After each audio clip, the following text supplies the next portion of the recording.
Hello, 7th grade historians, and welcome to Distance Learning. Here we go. Step 1 for distance learning is to learn how to get onto our online textbook. We've always had access to it here all year, but we've never used it. Now's the time to start using it.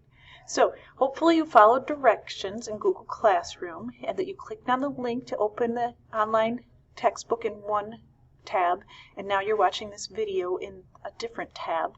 But what you'll need to do is go to TCI, so the whole name goes studentteachtci.com/student/sign-in. Yeah, use the link in Classroom, okay? You're going to need my teacher email. It is cynthiab@mystma.org, and then you're going to need your regular student ID, your number that you have here at school.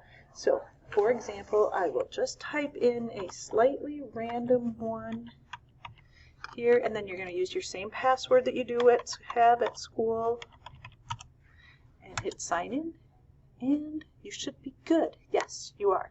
And then we're going to go to chapter 27 because that's what we were in the middle of when we went on break here. So that should get you into the online textbook. Take a minute to do it and then answer the question below.